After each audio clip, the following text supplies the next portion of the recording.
ఓం శ్రీకృష్ణాయ పరమాత్మనే నమః. శ్రీమద్భగవద్గీత అథ ప్రథమోऽధ్యాయః. అర్జున విషాద యోగః. ధృతరాష్ట్ర ఉవాచ ధర్మక్షేత్రే కురుక్షేత్రే సమవేతాయుయుత్సవః మామకాః పాండవాశ్చైవ కిమకుర్వత సంజయ. సంజయ ఉవాచ దృష్ట్వా తు పాండవానీకం వ్యూఢం దుర్యోధనస్తదా ఆచార్యముపసంగమ్య రాజా వచనమబ్రవీత్. పశ్యైతాం పాండుపుత్రాణాం ఆచార్యమహతీం చ మూన్ వ్యూఢాం ద్రుపదపుత్రేణ తవ శిష్యేణ ధీమతా. అత్ర శూరా మహేశ్వాసాః భీమార్జున సమాయుధి యుయుధానో విరాటశ్చ ద్రుపదశ్చ మహారథః धृष्टकेतुश्चेकितानः काशीराजश्च वीर्यवान् पुरुजित् कुन्तिभोजश्च शैब्यश्च नरपुङ्गवः युधामन्युश्च विक्रान्तः उत्तमौजाश्च वीर्यवान् सौभद्रो द्रौपदेयाश्च सर्व एव महारथाः. अस्माकं तु विशिष्टाये तान् निबोध द्विजोत्तम. नायका मम सैन्यस्य संज्ञार्थं तान् ब्रवीमि ते.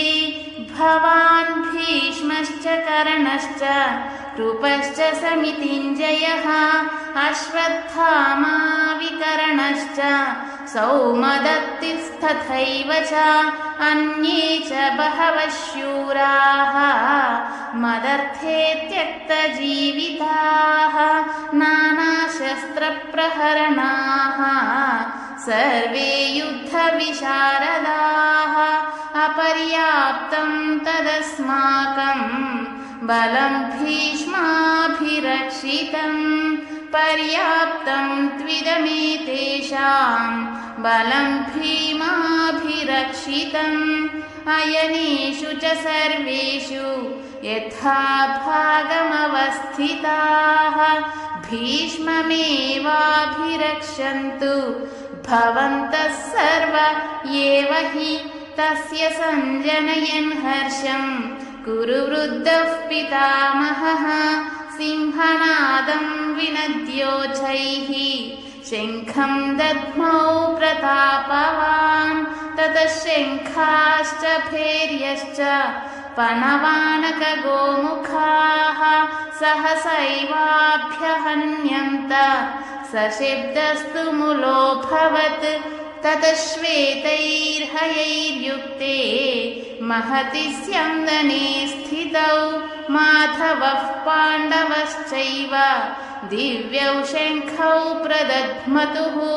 पाञ्चजन्यं हृषीकेशो देवदत्तं धनञ्जयः पौण्ड्रं दध्मौ महाशङ्खं भीमकर्मा वृकोदरः.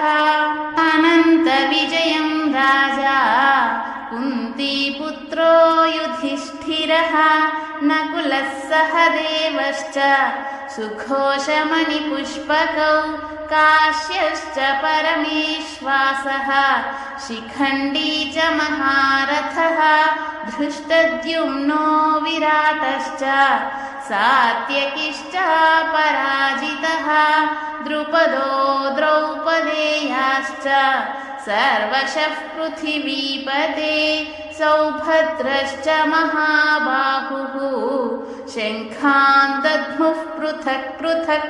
सघोषोद्धार्तराष्ट्राणां हृदयानि व्यधारयत् नभश्च पृथिवीं चैव तुमुलोऽभ्यनुनादयन्. अथ व्यवस्थितान् दृष्ट्वा धार्तराष्ट्रा विध्वजः प्रवृत्ते शस्त्रसम्पाते धनुरुद्यम्य पाण्डवः ऋषिकेशं तदा वाक्यम् इदमाह महीपते अर्जुन उवाच सेनयोरुभयोर्मध्ये रथं स्थापयमेच्युत यावदेतान्निरीक्षेऽहं योद्धुकामानवस्थितान् कैर्मया सह योद्धव्यम् अस्मिन् रणसमुद्यमे योत्स्यमानानवेक्षेऽहम् य एतेऽत्र समागताः धार्तराष्ट्रस्य दुर्बुद्धेः युद्धे प्रियचिकीर्षवः। सञ्जय उवाच एवमुक्तो हृषीकेशो गुडाकेशेन भारत सेनयोरुभयोर्मध्ये स्थापयित्वा रथोत्तमम् भीष्मद्रोणप्रमुखतः सर्वेषां च महीक्षिताम् उवाच पार्थ पश्यैतान् समवेतान् कुरूनिति तत्रा पश्यत् स्थितान् पार्थः पितॄनथ पितामहान् आचार्यान् मातुलान् भ्रातॄन् पुत्रान् पौत्रान् सखींस्तथा श्वशुरान् सुहृदश्चैव सेनयोरुभयोरपि तान् समीक्ष्य स कौन्तेयः सर्वान् बन्धूनवस्थितान्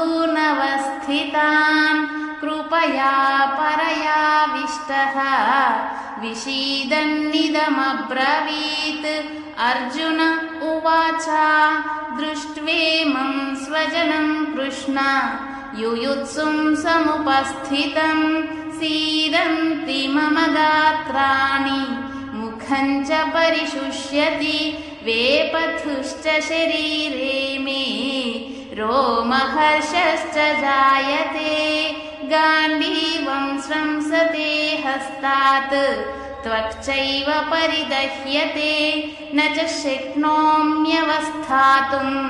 भ्रमतीव च मे मनः निमित्तानि च पश्यामि विपरीतानि केशव न च श्रेयोनुपश्यामि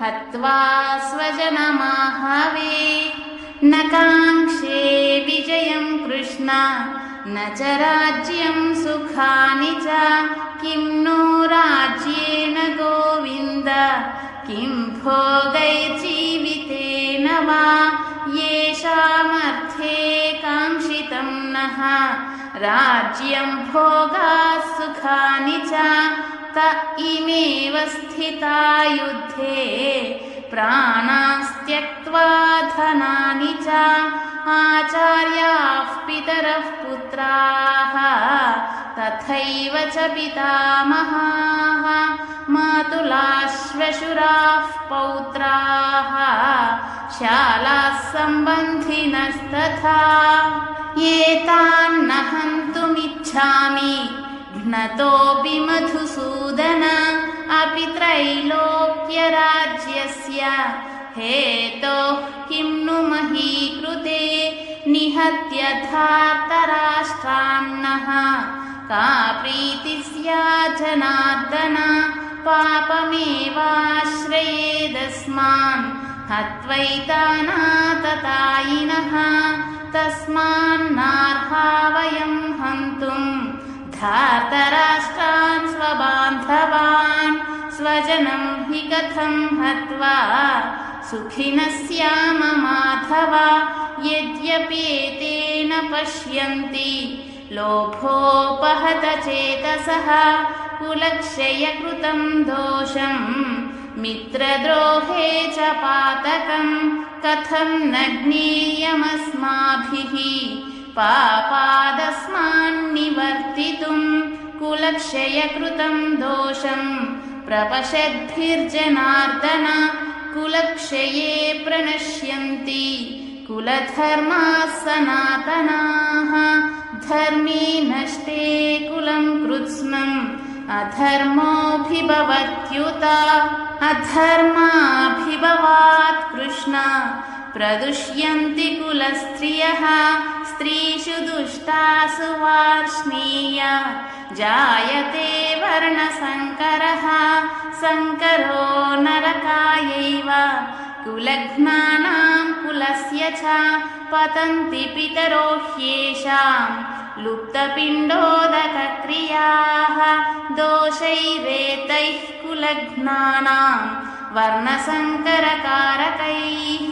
उत्साद्यन्ते जातिधर्माः कुलधर्माश्च शाश्वताः उत्सन्नकुलधर्माणां मनुष्याणां जनार्दन नरके नियतं वासः भवतीत्यनुशुश्रुम अहो बत महत्पापं कर्तुं व्यवसिता वयं यद्राज्यसुखलोभेन हन्तुं स्वजनमुद्यताः यदि मामप्रतीकारम् अशस्त्रं शस्त्रपाणयः धार्तराष्ट्रारणे हन्युः तन्मे क्षेमतरं भवेत् सञ्जय उवाच एवमुक्त्वार्जुनः सङ्ख्ये रथोपस्थ उपाविशत् विसृज्य सशरं चापं शोकसंविघ्नमानसः ॐ तत्सदिति श्रीमद्भगवद्गीतासु उपनिषत्सु ब्रह्मविद्यायां योगशास्त्रे श्रीकृष्णार्जुनसंवादे अर्जुनविषादयोगो नाम प्रथमोऽध्यायः।